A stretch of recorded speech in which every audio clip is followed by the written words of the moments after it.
Bonjour tout le monde. Comment ça va? Well, don't worry, you are at the right place, and you have not tuned into a wrong webinar. Hello and welcome to a brand new webinar. I'm Atul, your host for today, and also a senior developer advocate at InfraCloud and a CNCF ambassador. The whole idea of me being in this role and doing this webinar is to help individuals, teams, and organizations adopt open source technologies, tools, and platforms. And regarding the bonjour and comment ça va, well, I picked that up from Paris. So I'm back from my visit from the city of light, love, and KubeCon. Yes, so all of you must be aware that KubeCon this year in Europe was held in Paris, and I was there. It was one of the best KubeCons I've attended. About 12,000 people in attendance. And apart from the AI buzz, Gen AI, artificial intelligence, one word that took center stage as well was platform engineering. So we did have our first platform engineering day at KubeCon this time around, and it was absolute great to see a lot of people doing amazing things in platform engineering. And in continuation to that, I'm back again with these webinars. We were on a break because I was at KubeCon and a lot of things happened after that. So I'm back with this webinar, and today we would be discussing about platform automation using Crossplane. Now, before I move ahead, if you are joining in for the first time, you can watch our previous webinars by scanning the QR code and heading to our YouTube channel to go ahead and watch the previous webinars, have a look at them. And these webinars are not a prerequisite, which means that you can very well follow today's webinar without watching the previous ones. And when you are on YouTube, make sure to subscribe to our channel. But talking about YouTube, I think one of the things that's very special today is our guest. He needs no introduction. A dear friend of mine, a fellow developer advocate, and someone whom I couldn't get hold at Paris KubeCon because he was amongst a sea of people. So let me bring upon the special guest for today. I have Victor from Upbound. Hey, Victor, thanks so much for joining. Hey, thanks for having me.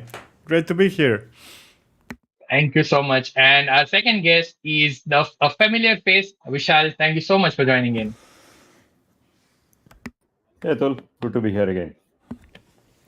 Thank you so much, Vishal. So it's a ritual here. Whoever has been following this webinar, you know that the introductions of the guests is done by themselves.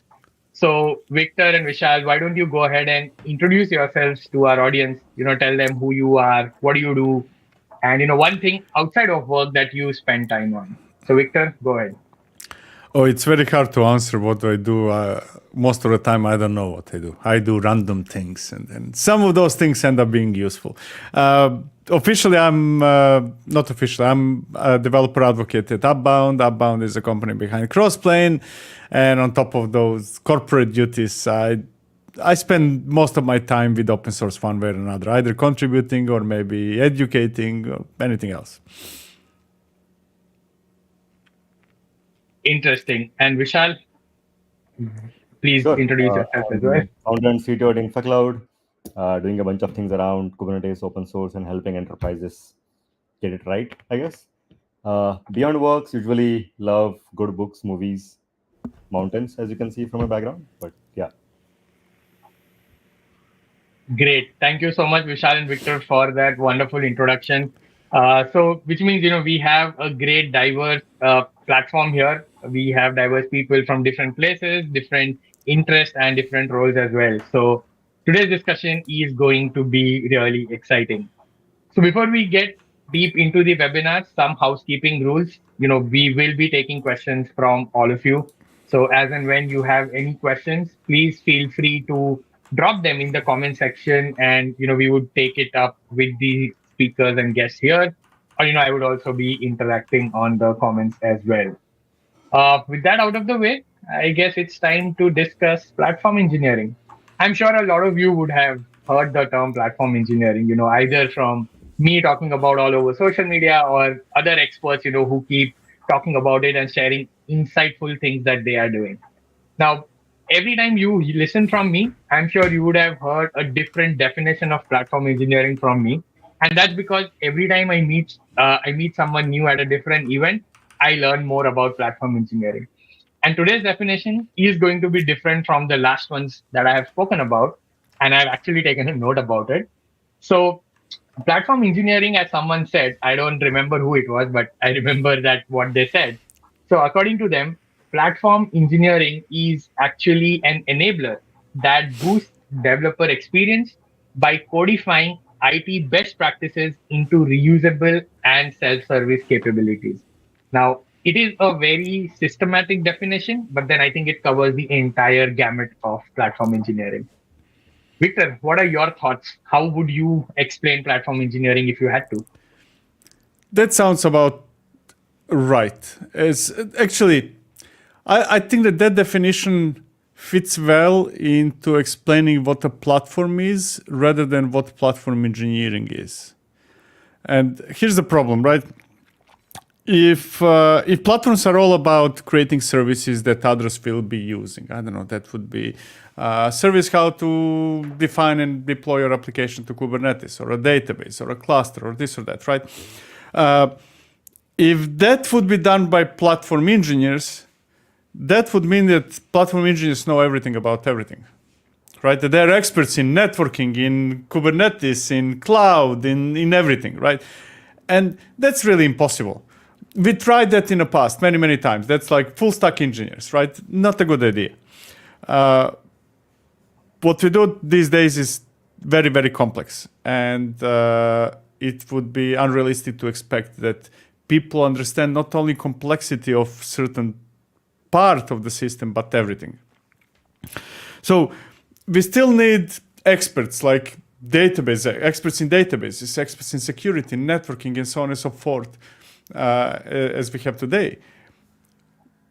But what is changing with platforms is that those experts are not anymore reactive. They're not waiting until, I need a database. Let me create a database. They're converting their expertise into services, right? And through that definition, I would say that platform engineering is more about creating a glue, enabling those experts to convert their experience, their knowledge into services. Right? So it's almost like a enabler for other people to expose their experience as services than creating services themselves. Because again, that would mean that you know everything.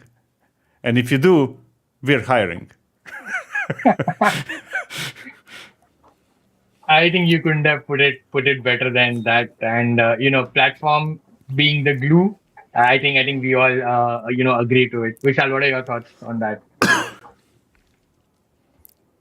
I think Victor put it right. So basically, being enabled, enabling the orgs to be able to do self-service, and not necessarily be the bottleneck in the providing services, so to speak, right? There's only so many people and so much expertise we can have, but if you can write that into code and expose it, it'll just become much more scalable. And I think today's complexity demands that. Absolutely, absolutely. So that was just a definition of platform engineering from all of us. If you want to learn more about platform engineering, there is the CNCF platforms white paper, which you can go and read. Where we have defined everything about platforms, how you can start, what it is, and everything that you need about that. Now, moving on into the discussion. Now, what we discussed about is just platform engineering, and a lot of people already know about platform engineering. But then there are a lot of individual teams, organizations who, even though they have the right expertise and tool sets, they don't know where to start their platform journey. And keeping that in mind, we at InfraCloud came up with this platform engineering reference architecture ebook. And this is based on our experiences building platforms for our customers, interacting with the community, and attending various talks and just learning what's happening around. And we took our experience and put it in this book. And what you will find in this book is basically a list of capabilities that your platform should have, a number of blueprints to help you and your teams start your platform journey, a lot of reference architecture points, tool suggestions. So this is exactly what anyone would need when you want to start your platform journey. And this book is completely free to download. So all you have to do is just scan the QR code that you are seeing on your screen to get access to this ebook, which has tons of things based on our experience interacting with everyone around platforms. Now, the book has a lot of things, and one of the things that I would touch upon today would be platform capabilities. Now, whenever we talk about platform engineering and platforms, one of the major things that comes to the fore is capabilities. So, when you are building a platform, there has to be a set of capabilities that will be offered by the platform, which would be used by the developers to engage in, building their services, their applications, so on and so forth. So one of the things that we have done in this book is we have divided all the services into three buckets, which is develop, consume, and discover. So all the capabilities that your team requires to build a service itself will fall under the develop category. So, things like service templates, workload specifications, environments, progressive delivery, pipelines. So these essentially are capabilities that your platforms must provide to ensure that your developers can actually build the service. Now, at next level, there are certain external components that a service would be using to for its regular functioning, and this is where things like message queues, registry, databases come into picture. So these essentially are consumed, and hence these are put into the consume bucket. And lastly, there are some ancillary systems that are used to do something with the service that you are building. And that's where you have things like observability, fleet management, developer portals, so on and so forth. And all of these services will help you discover more about the application or the service that you are building. So, whenever you are building a platform, these are the capabilities where you can bucket all the services that you want your platform to offer. So, like I said, this is just one page from the ebook. There's a lot more in the ebook, so which you can go ahead and download for yourself. Now, in theory, we spoke a lot about platform engineering over the past 5 webinars. We also discussed a little about it in today's webinar as well. In theory, it is expected that platform plays a frictionless role. It provides no friction absolutely between the services, the capabilities, and the developers. However, does that happen in real life? Does that translate into real world experience? Let me pose that question to my guest today. So the question here is, what are some key aspects that you feel contribute to a positive or a negative experience when you are working with platform engineering tools and frameworks? Victor, your thoughts on this? You are on mute, I think. Oh, sorry for that. Yeah. The biggest Yeah. issue I see, without any doubt, right, long before we go into technology and everything else, is not treating platform as a product and not treating everybody else as customers, right? What often happens is that I'm going to call them platform engineers, right? Come up with the idea. Oh, we should do this, right? We should use this tool and that tool, and we should create this form in web and whatever, and people are gonna love it. And then they spend months developing it, and then two things tend to happen. One is somebody in a company, CTO, says now everybody must use this. It's not optional; it's mandatory, right? And that's a horrible idea because that's how people hate you, right? Or, hey, we have this thing. Do you like it? And most of the time, or do you find, more importantly, do you find it useful? And most of the time, the response is no. Of course, I don't find it useful. You did not build it for me. You built it for yourself, right? So it should go through the same cycle as any other real product somebody might be making, right? Figure out what is the market, what does the market need, what are the problems that you want to solve, what is the reaction of your users, and so on and so forth. It's a grind. It takes a lot of time to figure out what people need to begin with. Absolutely. And I think only when when you have the right mindset and when you build the right product for the right customers that you have, I think that's when it actually will impact. Positive or negative, would definitely come after that, until unless you don't know whom you are making it for.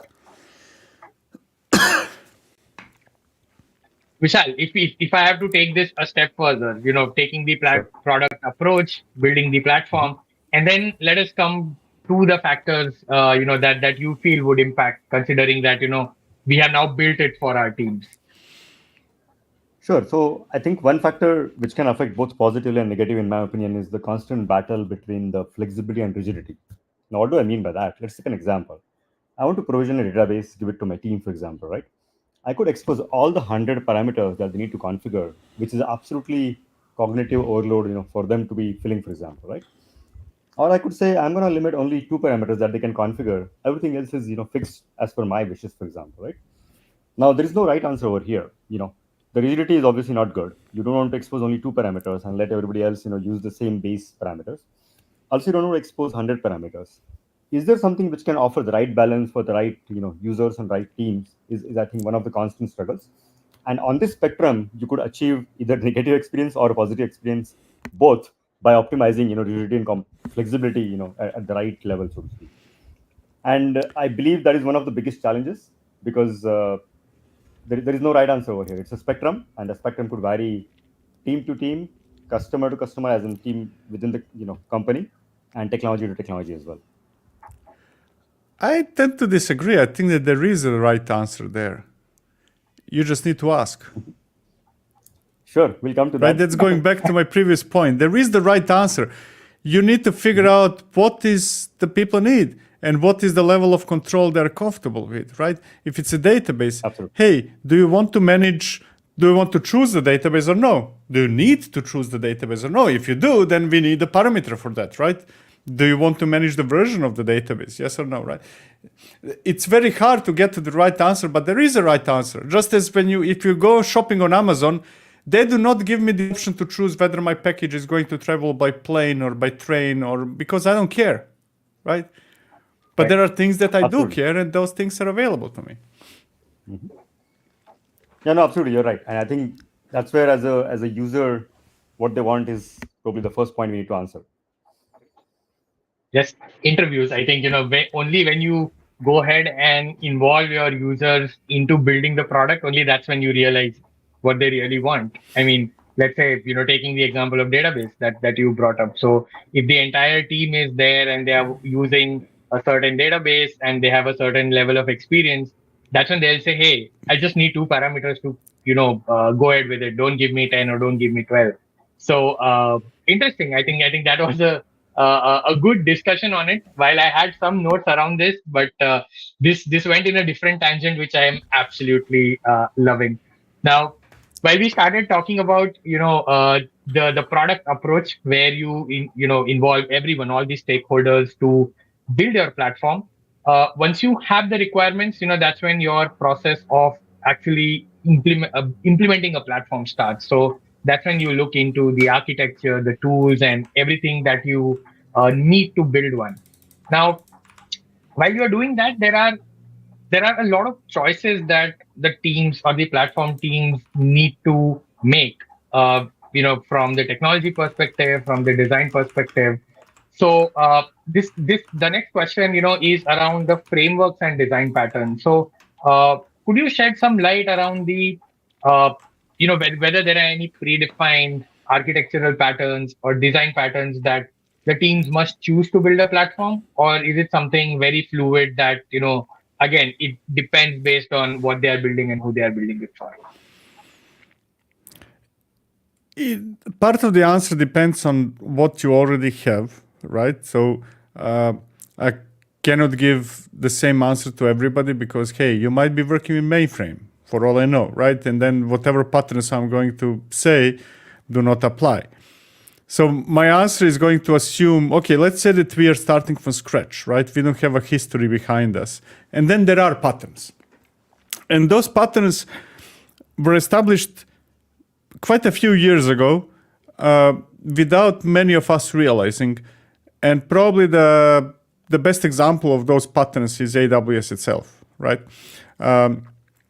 AWS would be probably the first example, publicly available example of a platform, even though it's very low level and majority of people cannot use it, but it is.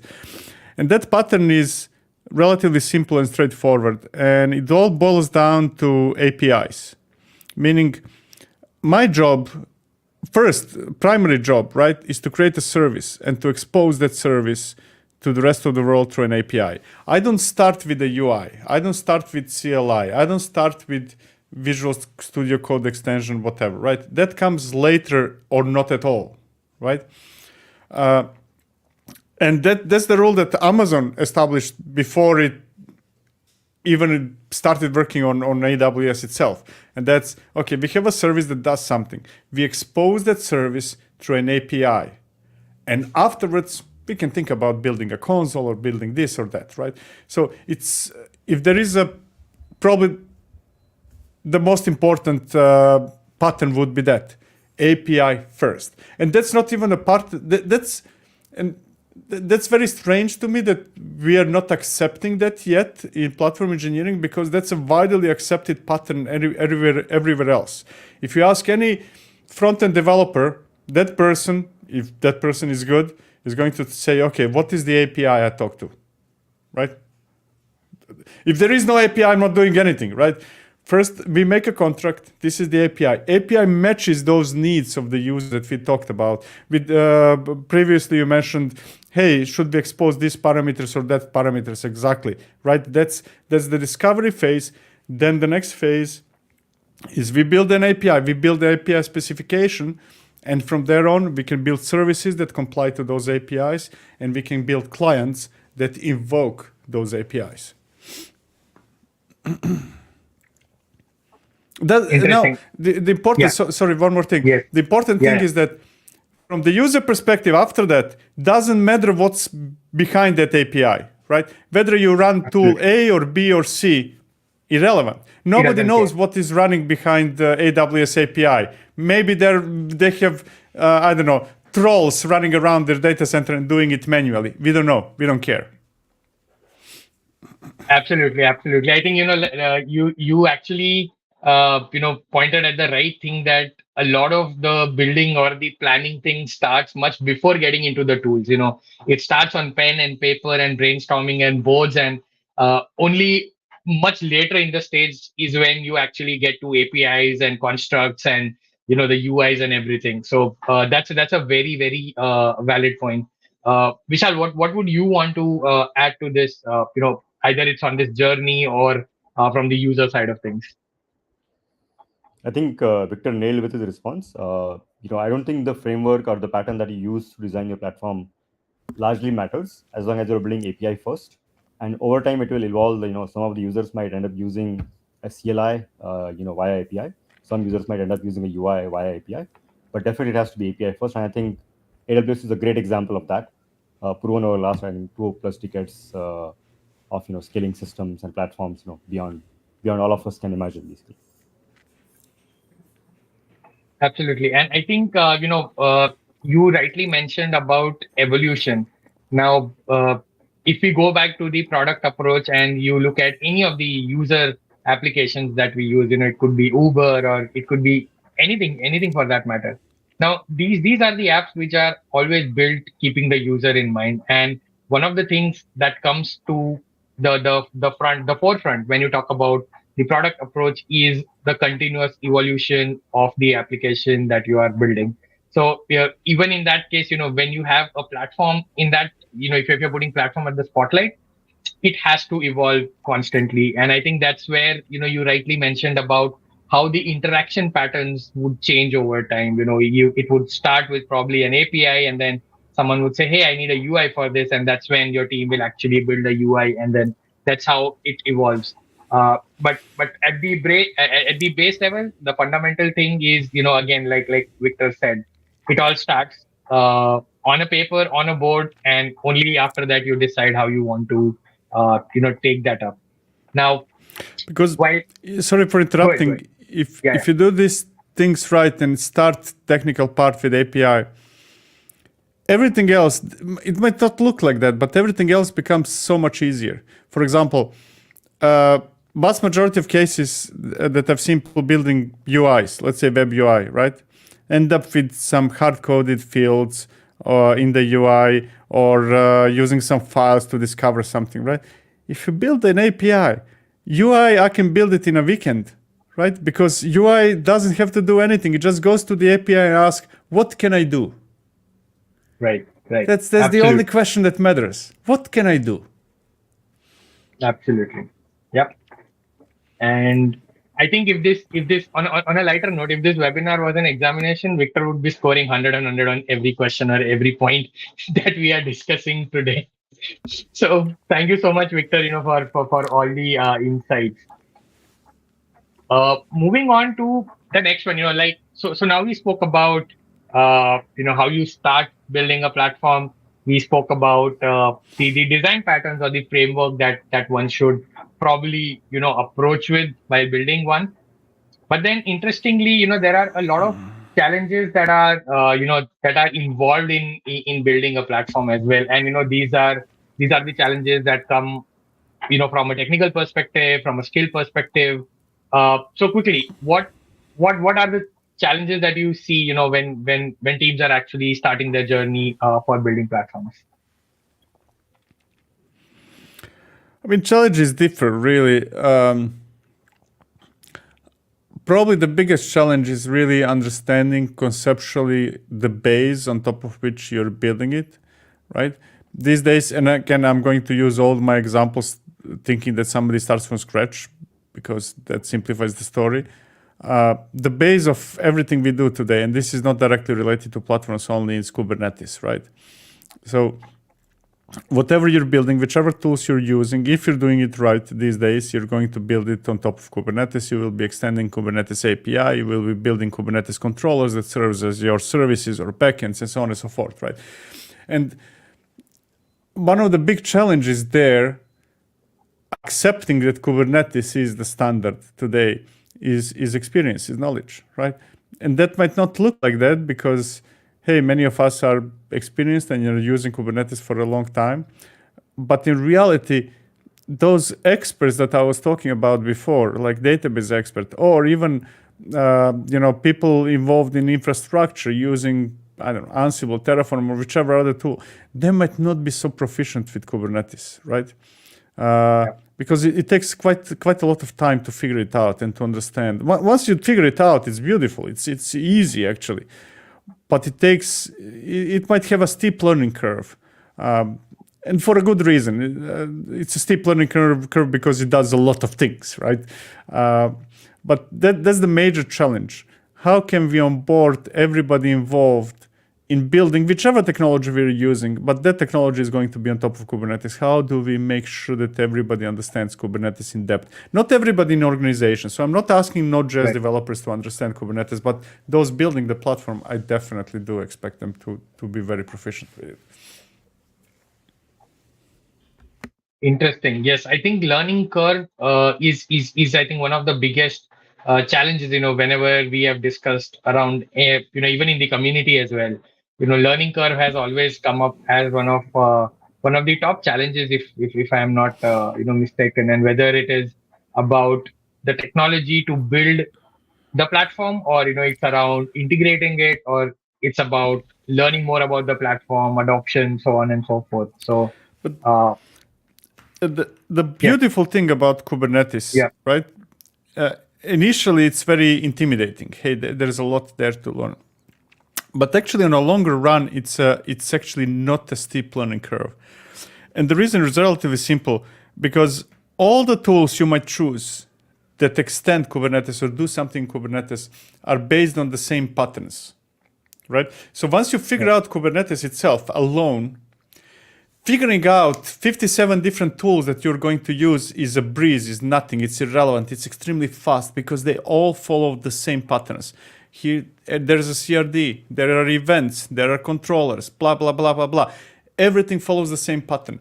So on a long run, I would argue that it's actually easier to learn Kubernetes and everything on top of Kubernetes than the ecosystem just outside Kubernetes, because they're all very different, right? You knowing Ansible gives you very small jumpstart in knowing Pulumi, and I'm using them as example, right? Or Jenkins, right? Jenkins and Ansible, nothing to do with each other. The experience in one does not give you jumpstart in the other. In Kubernetes is different. Right. Absolutely. And I think I don't know about my audience, but this definitely is one very big key takeaway for me. I mean, I never looked at Kubernetes and challenges in the way Victor has mentioned. The learning curve initially would be very steep, but then once you get a hang of it, things become easier because everything that is built on Kubernetes follows the same pattern. I'm going to be using that a lot. Thank you so much for that. And I think with that we would move on to the crux of today's webinar. We discussed a lot about platforms, a lot about the challenges, the design patterns, and the frameworks. And today we are going to look at one such tool that actually helps us in building a platform and automating a lot of things, and that is Crossplane. And who better than Victor to talk to us about Crossplane from now on? And so, Victor, the stage is all yours. You are on mute. Sorry. Great. Can you put my screen there? There, brilliant. Right. I did not prepare any slides. I like speaking from top of my head, and I like showing things. Right. No slides, no sales pitch, only code type of approach. Anyways, so there are a couple of components or major features in Crossplane one should be aware of. Right. One is something like this. This is one of my definition, and we call that managed resources, meaning that I can install providers. Let's say in this case, I installed some AWS providers, and that extended. Actually, let me show you that KubeCut will get CRDs, right? This is my Kubernetes cluster, and let me make this small, just a slightly bit smaller. There we go. And you can see that I extended Kubernetes API with new definitions, like, hey, there is something called VPC EPAM pool, right? And users in AWS and so on and so forth, right? So my Kubernetes now understands through the API that I can send requests in form of YAML or anything else you want, and to create instances of all those things, in this case, AWS, right? Now, one example is this, where I want to create a virtual machine in AWS. And you will see that even with this simple example, things are not that simple. And I'll get back to that later, right? So I'm going to create an instance of EC2, and there are some parameters I'm going to use, like this is the image, this is the region, and so on and so forth. Now, instance itself is not enough in AWS. I want to have a state, meaning that it should always be running. Remember that it should always be running. That will become important later. I need a VPC, I need a subnet, and so on and so forth. Now, in a real world situation, I would never do what I'm going to do now. You should be fired if you execute a command that I'm going to execute, and that command is apply file name this, right? I'm saying you should be fired. You should be pushing it to Git. You should be letting Argo CD synchronize it to the cluster, or maybe review it first, pull request, what's or not, or use Flux, right? We have better ways to do than interact with the cluster directly, but quick demo, right? So no Argo CD. Now, what matters is that those resources were created just as you would create pods in your Kubernetes cluster, right? And I can take a look at what's going on by saying, hey, give me all the resources managed by Crossplane. And you can see that, for example, VPC is already created. It's ready. Subnet not yet ready. And instance could not even start being created because probably it requires some information from VPC or subnet or something like that, right? Now, all that, where am I here? There we go. Now, if you go to, no, let me put this on the screen. There we go. If you go to a marketplace, this is all free, what's or not, right? And you want to know what you can do, you can just query EC2 and say, okay, I want EC2 provider. I want to find out what it does. And then here you can see all the resources that you would get in your cluster, and one of them is probably instance, right? Here we go, right? And this is the beautiful thing, right? It's API driven. There is a schema associated with it if my internet works, and you can find out what are all the fields, what is the schema, right? This is the schema of Kubernetes API that Kubernetes API will be extended with, right? Okay, now.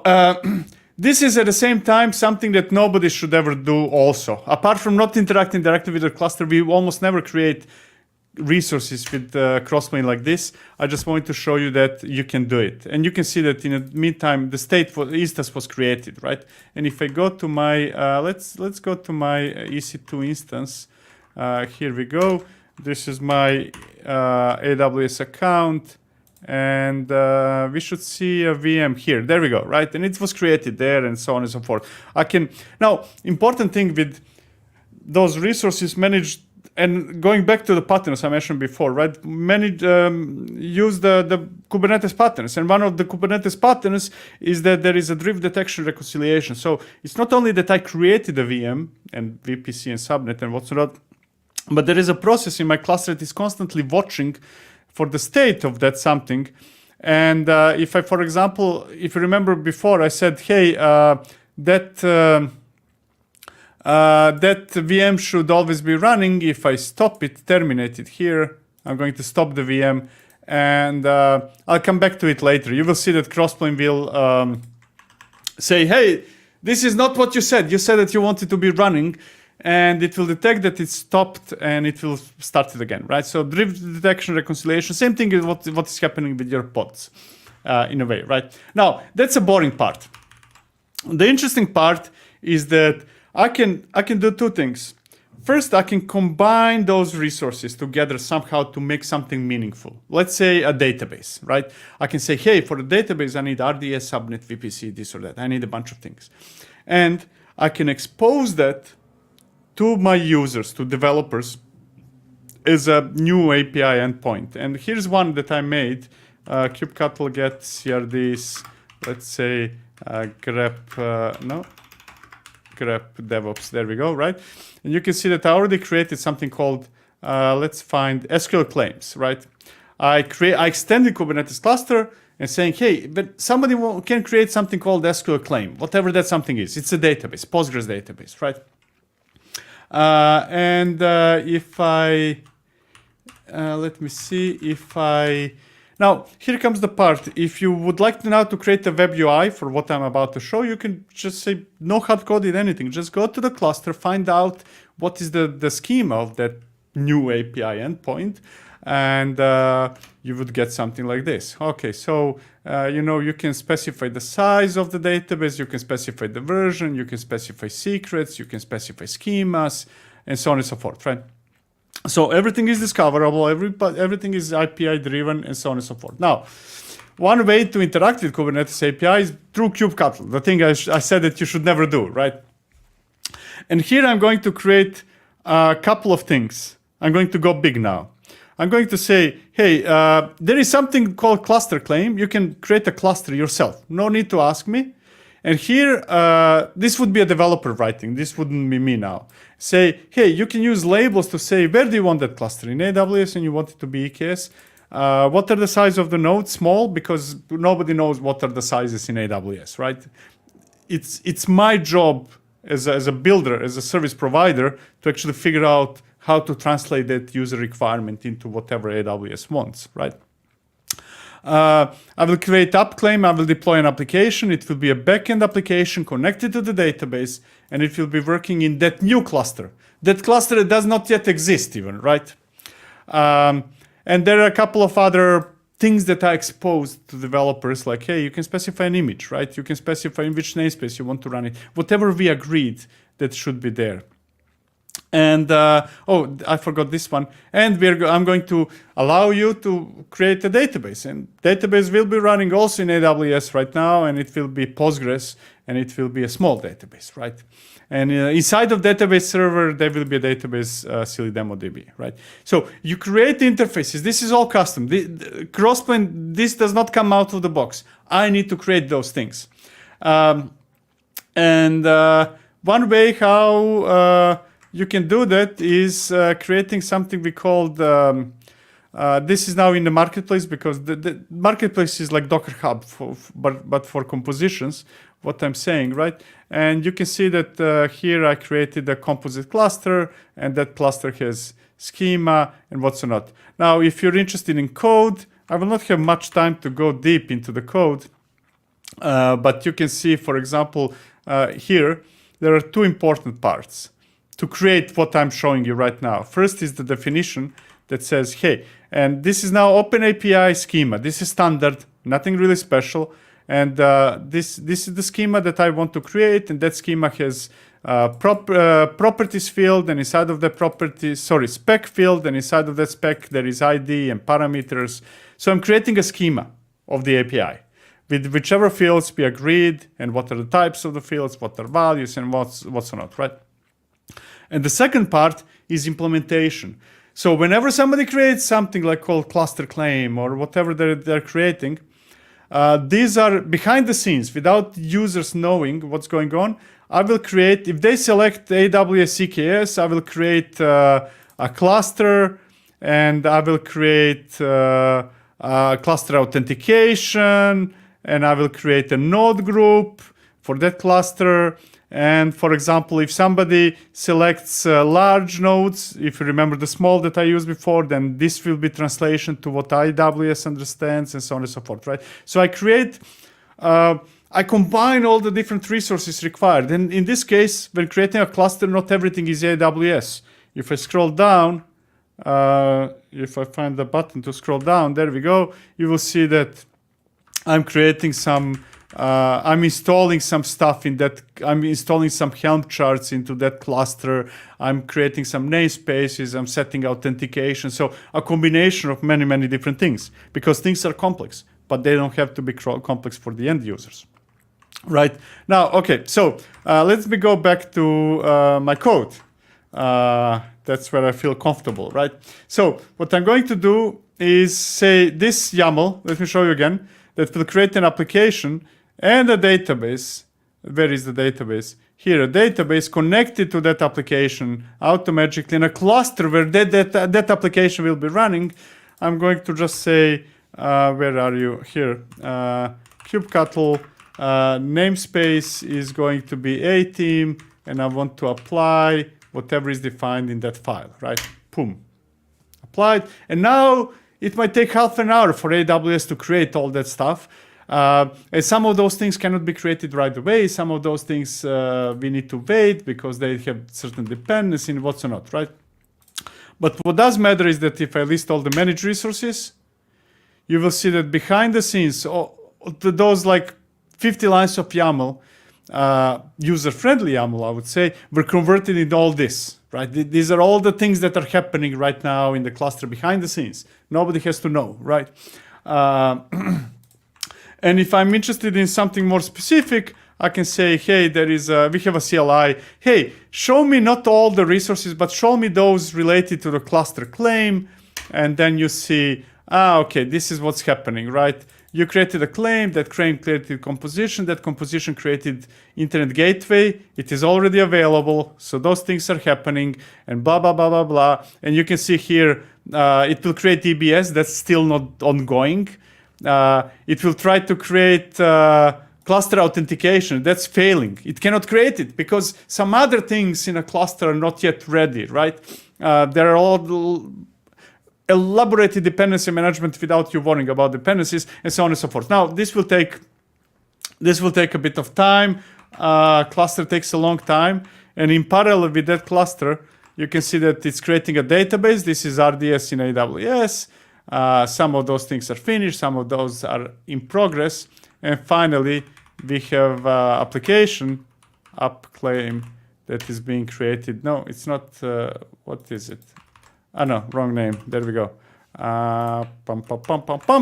Right? An application. Now, application is failing. Everything is failing 100%. Right? And it's failing because I said that I want application, that new cluster that is not yet even, does not exist. Right? Okay. Yeah. But when it starts working, that cluster, when it's operational, then application will be running there. It will be connected to the database and all the jazz. Right?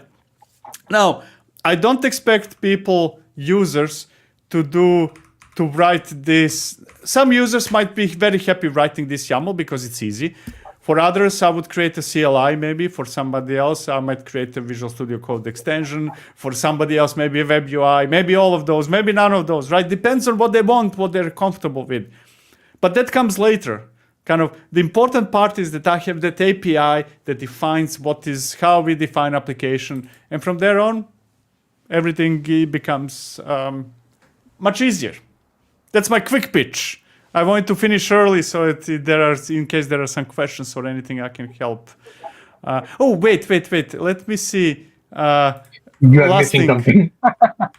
Yeah, I'm missing something. I promised at the very beginning of this demo that I will show you that if I destroy my VM, it will be recreated. Let's see whether that's happening. Wrong one. Sorry. Let me see. Now I don't know. I messed up something. I know what. No. I'm not showing my screen. Now all my VMs disappeared. I'm not sure what I did. I did probably something wrong. But you need to trust me on that one. It did not yet. This is the thing. There we go. It did not yet detected that VM terminated. It will wake up soon and figure it out. That's my quick pitch. Yeah. No, it was great. And I think, Amit says we love code. I think when you said you love code, Amit also says he loves code. And I think all of us, love code and such demos. I have the story in my head that, if I go with slides, you don't know whether I'm just repeating somebody else's thing or not, right? Kind of showing the code shows that it's your thing. You're doing it. You know what's happening, right? Even when it doesn't work. Absolutely, I get that. And demo gods, we know them. They always come when you are live and doing something. So I think that's okay. There's a question by Nitin, and I think it actually asks you to check the same thing, which we probably messed up in the demo. So he's asking, does it recreate the VM or simply start the VM? Since you terminated the VM, it should be deleted, right? It's deleted and now it will recreate it, right? If I stopped it, then it would start it, right? Because it finds the drifts and reconciles them. So now what I'm going to say is not 100% sure always, because it depends on the APIs on the other end. In this case of AWS, like Azure, for example, does not have a mechanism to through the API to start the VM, but if you destroy it, it will. Doesn't have the mechanism to create a VM with the same name and so on. So there are some limitations that depend on the provider. But in general, like in case of AWS, if I stop the VM, it will start it. If I destroy it, it would create it. Great. So I think it does the entire sync and state, your desired state management. I think Crossplane takes care of that to ensure that everything is in sync. Yes. Great. And I think so. So thanks so much, Victor, for that short yet very impactful demo for all of us. And we did see a lot of things that Crossplane is capable of doing, and that's one of the reasons why Crossplane is such a great tool. I mean, even though it started as a sandbox project, today it is a CNCF incubating project, and a lot of organizations and teams across are using it. And it's going to graduate anytime now. It's about to graduate now. So, wow! So that again is going to be an exciting news for all of us. And I think the demo you gave, it actually very well showcased that when you are building a platform, how Crossplane actually perfectly sits into that landscape, because then it allows you to manage your infrastructure at different places through Kubernetes APIs. So here's important, and probably the thing I like most about Crossplane, right? Now, usually people, when I say the thing I like most about Crossplane, people expect me to tell you the feature that I like the most, but that's not the thing. What attracted me to Crossplane long before I started using Crossplane and dug into it long before I joined the project, is that it is Kubernetes native. Now, that might sound silly, Kubernetes native, but there is a big advantage to that. And that means that it works seamlessly with any other Kubernetes native tool, right? So we don't have to figure out a way to manage policies, for example, right? Why would you? Why would we add policies to Crossplane if there is Kyverno, if there is Gatekeeper, and so on and so forth? How to synchronize stuff? No, not the problem of Crossplane. Use Argo CD, use Flux. You want to ship logs somewhere? Again, just use the rest of the ecosystem as you would normally do. And that's the beauty. This is not about Crossplane even specifically, right? Beauty about Kubernetes. Everything works with everything else. Absolutely. That is the beauty of Kubernetes. So yeah, that's about it for the demo. So you can scan the QR code, which will take you to the Crossplane's GitHub repo. Go do do ahead do go ahead and try it out, and see the magic that it creates, and try to recreate what Victor did, and probably ping him and say, okay, hey, I was able to get that working. So to sum Yeah. things up, I think it was a great discussion today. We have in fact overshot our regular duration that we have, and that means that discussion was pretty insightful with everyone commenting in as well. So we started by talking about the product approach for platforms, and that is essentially what defines what you do and how you take your platform, right from inception to maturity and then continuous evolution of that. We looked at challenges. The learning curve is steep. When it comes to the different integrations, the different tools that you are adding, and eventually we looked at the tool, of the Crossplane basically, where Victor showed us, the capability that is has, which allows you to, deal with managing your infrastructure irrespective of where it is. Uh, I think we are at the top of the time. I'm quickly going through questions if there are any. So we had Yash who says, "Hey Victor, probably I should have taken it earlier," but he says, "Hi Yash, thank you so much for joining in." So yeah, any closing thoughts from you, Victor, before we finally sum up the webinar for today? You are on mute again. Okay, sorry for that. I just pasted a link Yeah. in a private chat. If somebody, I created a set of videos as a tutorial, kind of for beginners for Crossplane. If anybody's, it's free. YouTube. No, I'm not selling you anything. If you want to check it out, it's over there. Absolutely. I have added that chat. I've added that link in the chat as well. So, you can go ahead and look at that playlist as well. So thank you so much, Victor, for giving us your valuable time and with that very short yet impactful demo. Thank you for having me. Great then. So once again, thank you everyone for joining in for this webinar. I hope you found it insightful and learned something about Crossplane. I will be back again with another webinar soon. So, keep